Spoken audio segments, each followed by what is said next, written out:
Hello, and thank you so much for joining me for Saturday Night Crafting. My name is Sasha Reade, and I apologize now, I'm a bit bunged up with a cold, so my nose is a bit blocked, so I sound a bit awful tonight. But we are going to have such a fun time. We are going to use up designer papers and create new ways to make them extra special. So the whole title of this video was Fake It Till You Make It.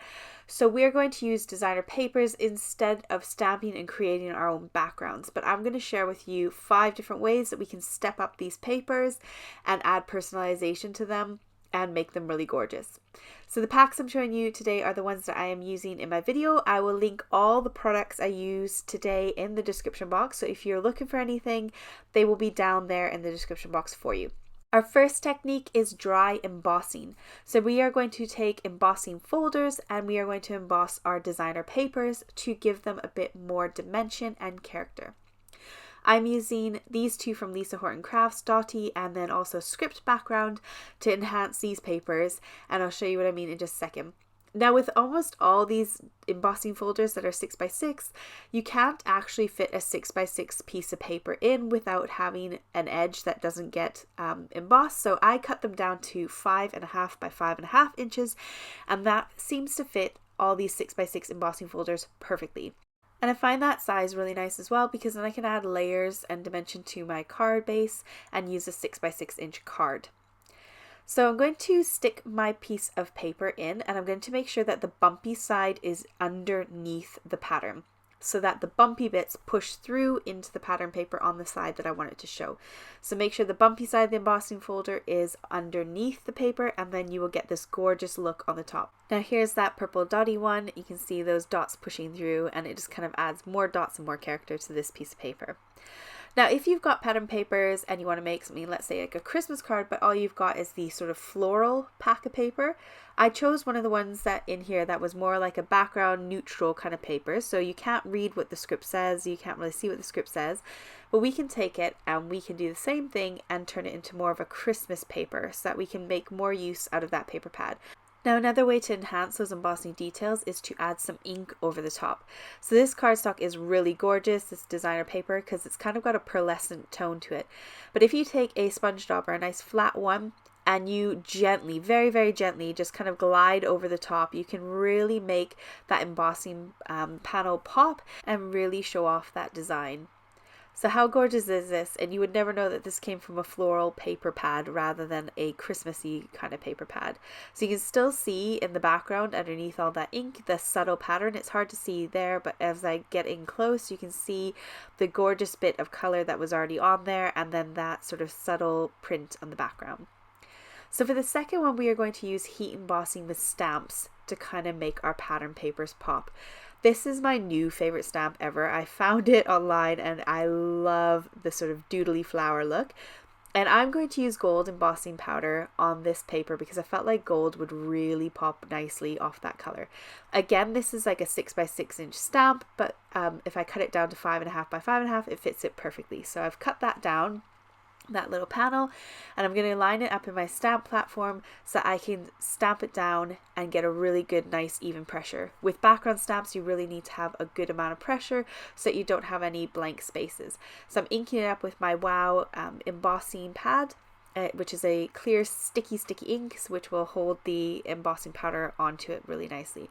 Now this is the exact same size as my paper, so I do have to be very careful not to put my fingers in that ink, and I do have to be very careful when I am applying my embossing powder not to knock any of it off.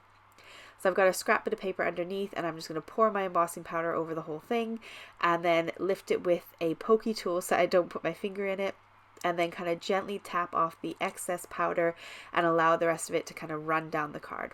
So there we go, and then I accidentally here muck it up and push a little bit off on that top, on that sort of right side, but you can go ahead and add a little bit more embossing powder over the top. As long as you didn't smudge the ink, it'll then go on beautifully.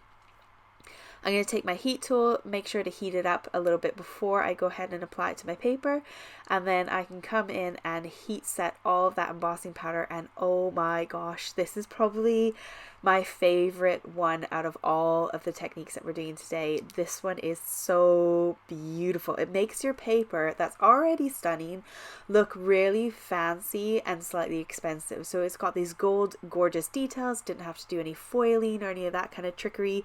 It just adds such a beautiful element to it. Now I've done it again in silver and white just to show you. Again, using that same gorgeous paper pad, and I love how these pop off of that paper. And we didn't have to do anything. There was no faffing about making that gorgeous background. We just used some beautiful papers and applied an image over the top. So if you've got some kind of bland, neutral background papers with no design on it, this is perfect for that. You can add such a gorgeous element to the top. For the third one, we're going to use stencils. So you can do the same sort of thing. You can take a stencil and you can add an image using either inks or, again, I'm going to use embossing powder. So I've got this gorgeous stencil from Lisa Horton Crafts, which is a snowflake, and it comes with a coordinating die, which I love, so I can cut this out when I'm done. Now, any kind of darker ink, you would want to go darker rather than lighter, unless you're going to use something like a white or chalkish kind of ink, and you can go ahead and apply color on top of that designer paper and really make it pop. Now I'm using the embossing powder, as I said, but you can use your ink pads as well.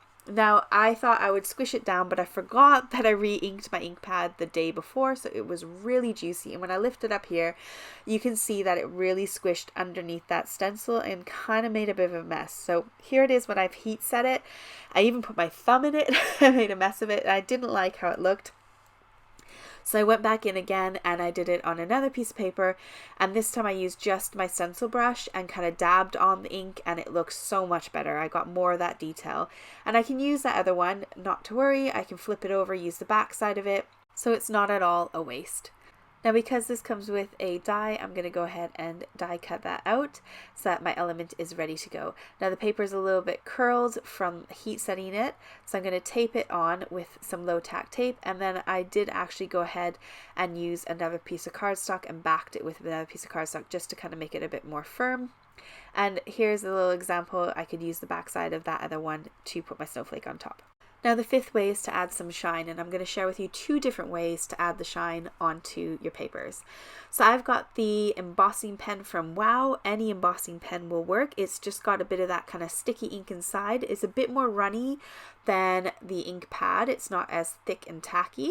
So I am going to work in sections. I'm going to do 2 or 3 flowers at a time, adding little extra details to my pattern paper, and then kind of do the powder in between those 2 to 3 flowers, just so that it doesn't dry in between. And also this paper from Paper Rose is kind of semi-glossy, so I need to work quickly and in smaller batches just because the glossy cardstock kind of resists the pen a little bit. But this is a great way to add some sparkle and shine to your card front or your card panel, and it is so beautiful. So it looks like it was foiled or hot foiled. Here it is when I've done the whole thing. I did a little bit on the butterfly as well. It just looks so pretty and adds a bit more of that kind of bling to your pattern paper. Now this technique is so awesome when you've got actual patterns on your paper like those flowers, or let's say you've got houses. So I've got this snowy paper from that Christmas paper pad, and I am adding the pen to all the little snowflake dots and then also onto the roofs of the houses, pretty much almost anywhere there was white. So I ended up doing the doors and the eaves of the roofs. And then again, I am doing it in small batches so that it doesn't dry out while I'm doing it, and I'm using a clear glitter sparkle. So it just makes that paper shine a little bit more and adds a bit more detailing to basic paper. I love this for like a subtle background, just adding that extra little element. So here's that clear sparkle that I use, which is a Wow embossing powder. If you haven't got one of those kind of pens, you can still add that bit of extra detailing just by cutting out some elements from the paper. So this one had these little extra elements, and I'm going to take my ink pad, go direct to paper with the ink pad and ink up the whole background, and then apply that sparkle glitter powder right over the top. And because it's clear, you see right through it and you get that beautiful glittery shine. So it's a great way to make an element to go on your card that has a bit of that extra fun character to it. So how gorgeous is this? It's super, super, super glittery, but you can see through it perfectly fine. Now I did the same again with the strips that I cut out of this cardstock. So I've got that little sentiment strip, and I can cut it into just being a sentiment on its own, or I could lie that across the front of a card like a border. It's such an easy way to add gorgeousness to it. Now I've got this sheet of paper, and I really wanted it to look more like it was maybe laminated or glossy, fancy kind of cardstock or paper. So I'm going to again ink up the whole entire backing of it, and then I have got clear embossing powder. This is the Superfine, I believe, clear embossing powder from Wow, and I'm going to cover the whole entire of that sheet and then heat set it. And I actually did this 3 times to give it a really, really nice, gorgeous, thick bit of shine to it. I keep saying shine a lot, but it is so pretty to look at, and it looks really fancy. It looks a bit expensive. Just makes that paper pop. So here it is after 2 layers, and then I went ahead and added a 3rd layer. I think you could probably stop at 2, but with the 3rd layer I got my cardstock really curling. It's probably from all the heat that I applied, but once I go ahead and attach it to a card, it really doesn't matter that it's curled up. So let's turn some of these into cards. I still have a few of them left, but I've got a few cards made so far already. I've got these gorgeous little cute dies that are from Spellbinders, and I thought this card did not need much. So I used a sentiment from my stash from that little collection, and then some gold die cuts. Also backed it with a gold layer and popped it on a 6x6 card. Now for the next one, I use this Merry Christmas set, which comes with dies, coordinating dies that cut out the sentiments. This is another one of my favorites in my stash at the moment. I'm loving this. It's got the cutest, loveliest sentiments in it, and then it all gets die cut out, which is great. I also use these scalloped ovals. I'm not sure if they're still available or not, but I'll put them down below if they are. I cut out some extra holographic card into strips to put along that one edge. I backed it onto a square of holographic card, and then backed my circle onto holographic as well, and then I added on some Nuvo drops onto my little snowflakes, and then I also added some of those to the hands of the Sasquatch thing and the hat of the little penguin, and I fussy cut those out of the extra scrap bit of paper left over, and they are so cute. Pop them up on some foam, and that's how I finished off that card.